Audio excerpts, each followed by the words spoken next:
ప్రేమించేసుకుని పెళ్ళైతే ఒకరి గురించి ఒకరికి ముందే తెలుసుండేది. నాకు ఎలాంటి మోసం జరుగుండేది కాదు. పెద్దవాళ్ళు మీరు తీసుకొచ్చారని బుద్ధిగా తలంచుకుని తాళి కట్టించుకున్నందుకే నా కర్మ ఇలా కాలింది. ఊరుకోమ్మా. అయినా అతనికి అదేం పోయే కాలం అండి.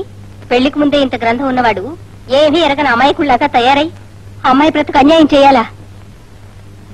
చూడలుడు, అమ్మాయి అల్లరిది పెంకిది కావచ్చు, అంత మాత్రం నువ్వు మరో దాంతో సంబంధం పెట్టుకుని దాని కారణంగా దీనికి అన్యాయం చేయడం చాలా తప్పయ్యా. ఏమయ్యా రాము, నేను దగ్గరుండి కుదిరి చేసిన సంబంధం కదా. నువ్వు బుద్ధిమంతుడు అని మంచివాడు అని నేను హరికథలు చెప్పి చెప్పి చేశాను ఈ పెళ్లి. ఇప్పుడు నువ్వు ఈ చిన్నెల్లో కాక మరో పెద్దిల్లుందని ఆ అమ్మాయి పోతూ గంగపాలు చేస్తే ఆ పాప నాకు చుట్టుకుంటుందయా? చూడు బాబు, మా అమ్మాయి తొందరపడి ఉండొచ్చు. నువ్వు తెలుసో తెలియకో ఏదో తప్పు చేసి ఉండొచ్చు. ఏది ఏమైనా గతాన్ని మర్చిపోయి మీరిద్దరూ చిలకా గోరింకల్లా ఉండాలి బాబు. ఒరే రాము, కన్నవాళ్ళం పెద్దవాళ్ళం దగ్గరుండి నీ పెళ్లి జరిపించిన వాళ్ళం. ఇప్పుడు ఇలా విడిపోవడాలు గొడవ పడ్డాలు జరిగితే పెళ్లి చేసిన పెద్దలం మాకు అవమానం. అర్థమైందా? ఒరే బాబు, శీఘ్రమే కళ్యాణ ప్రాప్తిరస్తు అని పదే పదే దీవించి ముచ్చటపడ్డాను. కళ్యాణం ఏడాదైనా తిరగకుండా ఈ గొడవ ఏమిట్రా? అయినా మా ఎదురుగుండా తిరుగుతూ మరో పిల్లతో సంబంధం పెట్టుకోవడం ఏమిట్రా? నేను నమ్మలేకపోతున్నాను.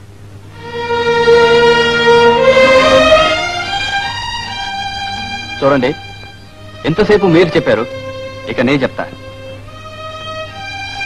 గోపాలరావు గారు, మీ పెళ్ళైన ఎంతకాలానికి మీ అమ్మాయి పుట్టింది? 6-7 ఏళ్ల తర్వాత అనుకుంటాను. పెళ్ళైన 2 ఏళ్లకే పిల్లలు పుట్టలేదని మీ ఆవిడ మిమ్మల్ని ముగ్గుడి కాదు మగాడి కాదు నానా మాటలు అంటే మీరేం చేసేవారు? దాని పళ్ళు రాలగొట్టి నా మగతనం చూపించేవాడిని. కానీ నేను ఆ పని చేయలేదండి. నా మగతనం గురించి మీ అమ్మాయి నోటుకొచ్చిన అండంతో బుద్ధి చెప్పాలని ఈ విధంగా నాటకం ఆడాను. ఏంటి జరిగిందంత నాటకమా? అవునండి, ఆయన చెప్పింది నిజమే. లక్ష్మి గారికి బుద్ధి రావాలని ఆయనే నాతో నాటకం ఆడని చెప్పి పాపం డబ్బులు కూడా ఇచ్చారు.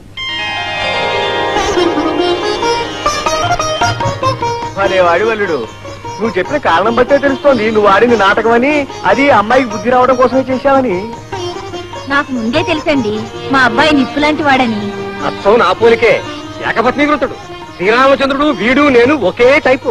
చూడండి గోపాలరావు గారు, ఇకనైనా మీ అమ్మాయి అతన్ని మాట్లాడి గొడవ పడకుండా ఉంటే సలక్షణంగా ఉంటుంది సంసారం. నాయనా రాము, మా అమ్మాయి తరఫున నేను క్షమాపణ చెప్తున్నాను. ఇక నుంచి అది కుదురుగా ఉంటుంది. జాగ్రత్తగా చూసుకో బాబు. వెళ్ళవే అమ్మాయి, ఇక నుంచైనా బుద్ధిగా ఉండు.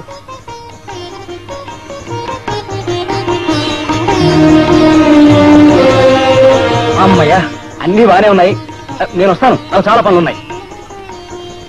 కానీ ఒక కండిషన్, మీరెందుకు ఇక్కడ? మీరు బయలుదేరచ్చు. నిజమే, రండి బాబు గారు, మనం వెళ్దాం. మేడం, మీరు అడిగినట్టే ఖరీదైన చీరలు, ఫ్యాన్సీ సెక్షన్ నుంచి పెర్ఫ్యూమ్స్ కూడా తీసుకొచ్చాను. మీకు కావాల్సిన తీసుకోవచ్చు. అలాగే. ఏమయ్యా, ఆ చీరలు ఒక్కొక్కటి ఎంత?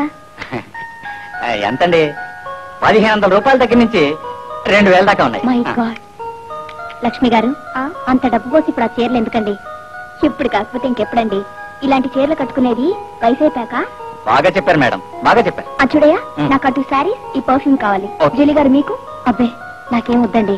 అంత డబ్బు ఖర్చు పెట్టాలంటే నా మనసు ఒప్పటం లేదు. పైగా మా వారు ఒప్పుకోరు. ఏ మగుడు పెళ్ళం ఖర్చుకి పెద్ద సరదాతో ఒప్పుకోడండి. నా ఇష్టం, నేను ఖర్చు పెడతానని ఖచ్చితంగా చెప్తే చచ్చినట్టు ఒప్పుకుంటాడు. బాగా చెప్పారు మేడం. మేడం మాటకి అయ్యగారు అస్సలు ఎదురు చెప్పరు. ఎంతంటే అంతే. అయినా మాకు త్వరలో లక్షల ఆస్తి కలవబోతుంది. ఆఫ్టర్ ఆల్ ఈ ఖర్చు ఎంత? పైగా మా వారు నా మాటకు తలోపాలంతే. ఊపుతారు, చాలా స్పీడ్ గా ఊపుతారు. ఏమిటి దుకాణం? బట్టల షాప్ గానీ ఫ్యాన్సీ కొట్టుకు గానీ ఏమైనా ప్రారంభోత్సవం జరుగుతుంది ఏమిటి? భలే జోక్ వేశారు సార్. మేడం ఈ 2 చీరలు 2 పెర్ఫ్యూమ్స్ తీసుకున్నారు సార్. మీరు కూడా తీసుకోండి సార్. ఎందుకు?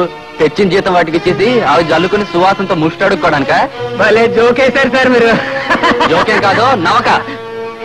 లక్ష్మి, ఏమిటిదంతా? ఏముంది, నాకు నచ్చిన సామాన్లు తీసుకున్నాను. నీకు నచ్చినా సరే, వాటి ఖరీదంతయ్యా? ఏముంది సార్, ఈ 2 శారీస్ కలిపి 2800 పోతే పెర్ఫ్యూమ్స్. లక్ష్మి, నీకేమైనా మతిపోయిందా? ఇలా 1000 లక్షలు పెట్టి బట్టలు కొనుక్కోవడానికి నేను కోటీశ్వరా? చూడండి, ఓ అచ్చటా ముచ్చటా తీర్చుకోవడానికి మనం కోటీశ్వర్లు అవ్వక్కర్లేదండి. అయినా వీటన్నిటికీ డబ్బంతా ఇవాళ ఇవ్వక్కర్లేదు. ఇన్స్టాల్మెంట్స్ లో తీర్చుకోవచ్చండి. తీర్చడం ఎలా తెలియడం కాదు, మన తాహతంట మనం ఎంత ఖర్చు పెట్టుకోవాలో తెలియాలి. ఇలా చీరల కోసం సరదాల కోసం లేని పని దుబారా చేస్తే ఆ తర్వాత అప్పుల కోసం ఊరంతా తిరగవలసి వస్తుంది. చూడయా, ఆ బట్టలు సీసాలు తీసుకుని వెళ్ళిపో. మళ్ళీ చుట్టుపక్కల కనబడకో. మీరు అలా అంటే అలాగండి. మేడం గారు కావాలి అంటే కొనాల్సిందే. అది మేడం. నోరుమూవయ్యా, నువ్వేం దాని బాబాయ్వా? వాటన్నిటికీ డబ్బులు నువ్వు ఇస్తావా? అన్ని తీసుకుని అర్జెంట్ గా కదులు.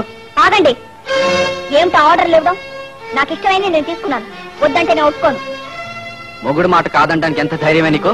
నోరు మూసుకుని లోపల పద. ఏమయ్యా, చెప్పింది అర్థం కాలేదా? అవన్నీ తీసి నువ్వు వెళ్ళు. ఇదిగో చూడు, నువ్వు వాటిని ముట్టుకున్నావు అంటే నేను ఊరుకోను. లక్ష్మి, అనవసరంగా అల్లరి చేసిన రెచ్చగొట్టుకో. ఏమండి, ఊరుకోండి. పాపం ఆవిడేదో సరదా పడింది. ఏమిటండి ఒళ్ళుపై తెలియని సరదాలేమిటి? మన శక్తి ఏమిటో ఆలోచించకుండా సరదా అని పై అంతస్తుకి దూకితే పళ్ళు ఉడతాయి, కాళ్ళు విరుగుతాయి. అయినా మన అంతస్తు ఏమిటో తెలుసుకోకర్లే. అది కాదు రాముగారు. జూలీ గారు, మీరేం జాలి పడి నా తరఫున మా ఆయనతో మాట్లాడక్కర్లేదు. నా ఇష్టం వచ్చినట్టు ఖర్చు పెట్టుకునే అధికారం, హక్కు నాకున్నాయి. ఎవరు చెప్పినా నేను విన్ను. అంటే మొగుడు చెప్పినా నువ్వు వినవా? కట్టుకున్న మనిషి, కష్టపడి ఇంటికి డబ్బు తెచ్చే మనిషి, ముందు వెనక ఆలోచించి చెప్పే మాట కూడా నువ్వు వినవా? ఎలా అయితే సంపాదిస్తున్నారులేండి, గెంపుడు రూపాయలు. ఏమయ్యా, నువ్వు ఈ వస్తువులు అమ్ముకుంటూ నెలకి ఏమాత్రం సంపాదిస్తావు? నా సంపాదన కూడా ఎందుకులేనమ్మా. చెప్పవయ్యా, అసలు ఏమాత్రం వస్తుంది నీకు? ఎంత లేదన్నా 1500, 2000 దాకా ఉంటుంది. విన్నారుగా, నెత్తిన బుట్ట, చేతిలో పెట్టితో వీధులమ్మటి తిరిగి అతను సంపాదిస్తున్నాడట 2000. మీరు పెద్ద ఆఫీసర్ ఎగురుకుంటూ వెళ్లి ముష్టి 700 తెస్తున్నారు నెలకి. పైగా అంతోటి డబ్బుని పెద్ద సంపాదన అని చెప్పుకోవడం కూడాను. సరదా పడి పెళ్ళం అడిగిన చీర కొడుకొని పెట్టలేని మీరు అతన్ని చూసి సిగ్గుపడాలి. అసలు బుట్ట తీసుకుని మీరు అతను వెనకాలే వెళ్తే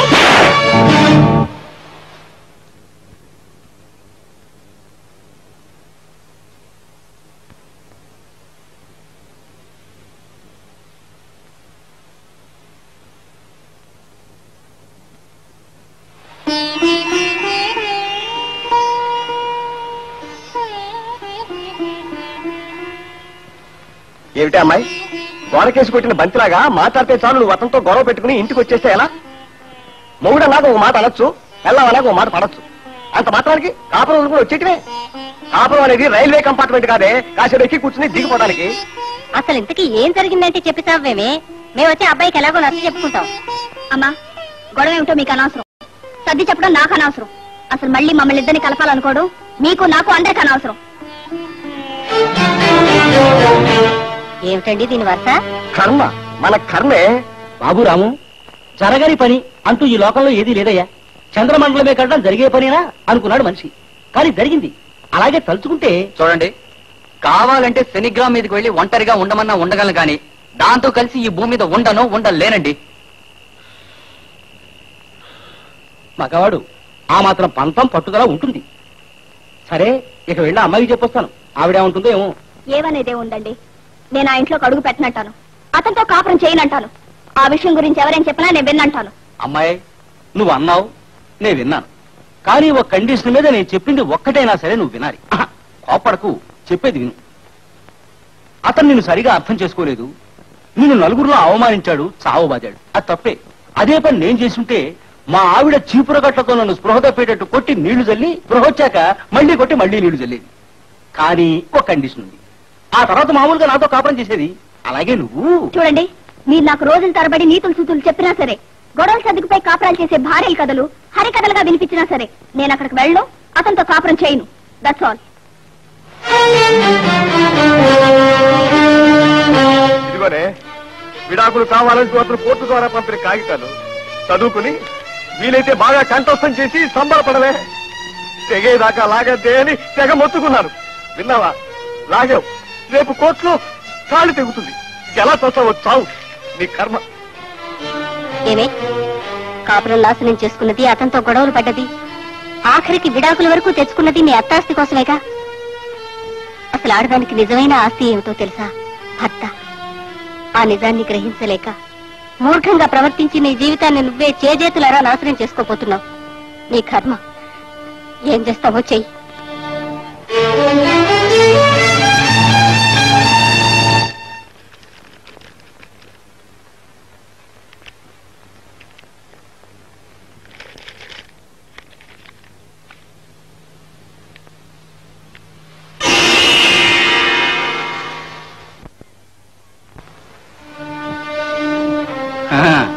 ఏమిటమ్మా, ఏవో బాణాలు వచ్చాయట అబ్బాయి నుంచి.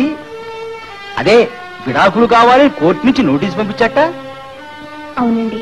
మగవాడు ఈవేళ నీకు విడాకులు ఇస్తాడు, రేపు మరో పిల్లలు పెళ్లి చేసుకుంటాడు. అతనికేం పోయింది, రాజాలా ఉంటాడు. కానీ కష్టము నష్టము నీకేనుకో. అసలు మొగుడి నుంచి విడిపోయిన ఆడదంటే ఎంతో హేళనగా చూస్తారు ఈ వెధవ మనుషులు.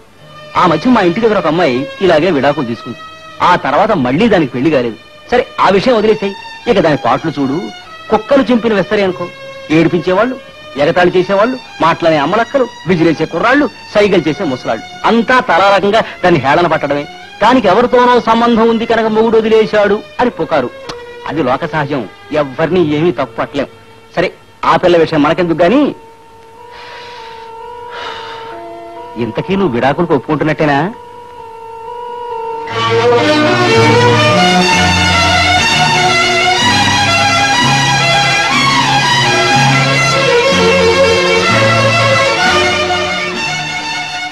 విడాకులు పుచ్చుకోవడం తేలికే. ఆ తర్వాత ఇంట్లో నువ్వు ఉంటే మీ నాన్నకి అమ్మకి ఎంత చిరాగ్గా ఉంటుందో తెలుసా? పెళ్ళవన ఆడపిల్ల ఇంట్లో ఉంటే దానికి పెళ్లి చేయలేదు మా తప్పు అనుకుంటారు. పెళ్ళై మొగుడు వదిలేసిన ఆడపిల్ల ఇంట్లో ఉంటే పెళ్లి చేసినా ఇదేం కర్మరా అనుకుంటారు. ఆ తర్వాత వాళ్ళ బతుకులు వేళాకోళాలు అయిపోతాయి. సరే ఇక నీ బతుకంటావా? నా నోటితో నేను చెప్పడం దేనికి? తర్వాత నీకే తెలుస్తుంది. ఎవరెంత చేసుకుంటే వాళ్ళకంత రాసి పెట్టుంది.